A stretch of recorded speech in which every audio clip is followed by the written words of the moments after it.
Selamat pagi, salam sejahtera bagi saudara-saudara sekalian. Mari kita berdoa untuk mendengarkan firman Tuhan. Ya Tuhan, jiwa kami sungguh-sungguh membutuhkan Engkau dalam kehidupan kami. Dan dalam kebutuhan itu, kami sangat rindu untuk mengalami Tuhan melalui firman-Mu pada pagi hari ini. Tolonglah kami, ya Allah Roh Kudus, kami bisa memahami dengan baik, dan kami bisa lakukan dalam kehidupan yang adalah anugerah Tuhan ini. Di dalam nama Tuhan Yesus, kami berdoa. Amin. Firman Tuhan pada pagi hari ini dari Filipi pasal 4 ayat 2 sampai ayat 9. Firman Tuhan demikian. Euodia ku nasihati dan Sintike ku nasihati, supaya sehati sepikir dalam Tuhan. Bahkan ku minta kepadamu juga, Sugos, temanku yang setia, tolonglah mereka, karena mereka telah berjuang dengan aku dalam pekabaran Injil, bersama-sama dengan Clemens dan kawan-kawanku sekerja yang lain, yang nama-namanya tercantum dalam kitab kehidupan. Bersukacitalah senantiasa dalam Tuhan. Sekali lagi kukatakan, bersukacitalah. Hendaklah kebaikan hatimu diketahui semua orang, Tuhan sudah dekat. Janganlah hendaknya kamu khawatir tentang apapun juga, tetapi nyatakanlah dalam segala hal keinginanmu kepada Allah dalam doa dan permohonan dengan ucapan syukur. Damai sejahtera Allah yang melampaui segala akal akan memelihara hati dan pikiranmu dalam Kristus Yesus.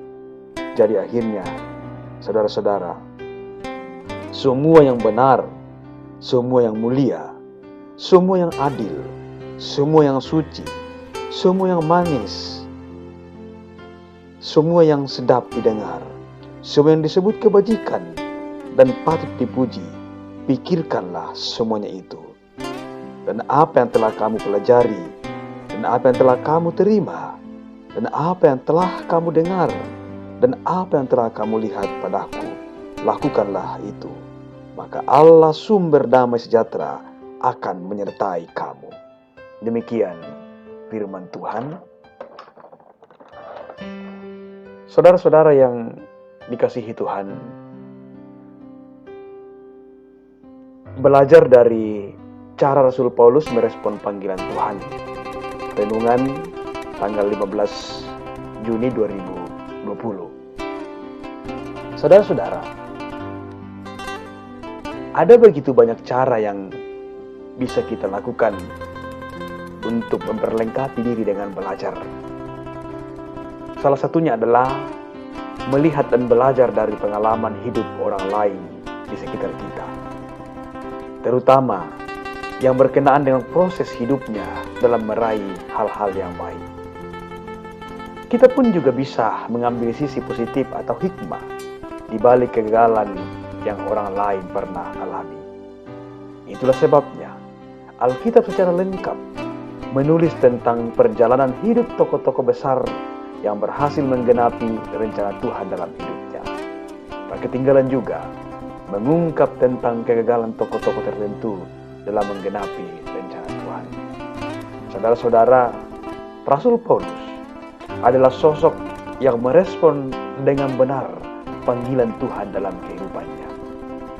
Kemudian, ia sungguh menghidupi panggilan tersebut. Dari Rasul Paulus, kita bisa belajar tentang bagaimana ia merespon panggilannya dan bagaimana ia menghidupinya. Para pelayan Tuhan atau pemimpin rohani bisa belajar dari cara Rasul Paulus mengelola hidupnya dan bagaimana ia melayani Tuhan setelah dia sungguh-sungguh mengenal Tuhan. Mengapa Rasul Paulus? Karena ia adalah orang yang tidak hanya sekedar mengajarkan kebenaran kepada orang lain secara teori, tetapi ia sungguh-sungguh hidup dalam kebenaran itu sendiri. Dan saudara-saudara, ini yang terkadang diabaikan sebagian dari orang Kristen masa kini. Banyak orang Kristen yang sekedar fasih menyampaikan hal-hal rohani, tetapi cara hidup sangat berseberangan dengan kebenaran yang ia sampaikan. Rasul Paulus taat melakukan kehendak Tuhan. atau bisa dikatakan dia sungguh-sungguh menjadi pelaku firman. Ini sangat kontradiktif dengan ahli-ahli Taurat dan orang-orang Farisi yang hanya mahir berteori. Matius 23 ayat 3, mereka mengajarkannya tetapi tidak melakukannya. Karena itulah patutlah kita, kalau dikatakan mengikuti jejak Rasul Paulus di dalam hidup dan ketaatannya kepada Tuhan. Saudara-saudara, dalam mengerjakan panggilan Tuhan sebagai pemberita Injil, Paulus tidak melakukan dengan setengah-setengah, tetapi sungguh-sungguh total. Ia rela menderita bagi Injil Kristus, bahkan nyawanya pun rela ia pertaruhkan. Kisah 20 ayat 24, aku tidak menghiraukan nyawaku sedikit pun, asal saja aku dapat mencapai garis akhir dan menyelesaikan pelayanan yang ditugaskan oleh Tuhan Yesus kepadaku.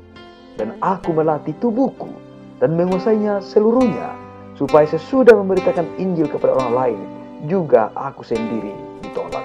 1 Korintus 9 ayat 27. Sekalipun harus diperhadapkan dengan berbagai tantangan, ujian, aniaya dan penderitaan, tak terbesit sedikit pun dalam pikiran Paulus untuk mundur atau berhenti memberitakan Injil Yesus Kristus. Semangatnya untuk melayani Tuhan terus-menerus berkobar-kobar dan tak pernah padam. Ia berprinsip, bagiku hidup adalah Kristus dan mati adalah keuntungan. Tetapi jika aku harus hidup di dunia ini, itu berarti bagiku bekerja dan memberi buah. Filipi 1 ayat 21 sampai 22. Saudara-saudara yang dikasihi Tuhan, terus lanjutkan kehidupan dan maknai bahwa kehidupan kita adalah anugerah dari Tuhan yang harus kita pertanggungjawabkan ke hadapannya.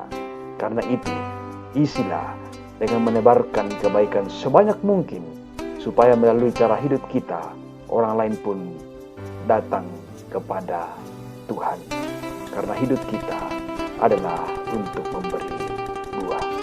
Tuhan menolong kita. Haleluya. Amin. Mari kita berdoa. Ya Tuhan, terima kasih untuk firman yang boleh kami alami pada saat ini.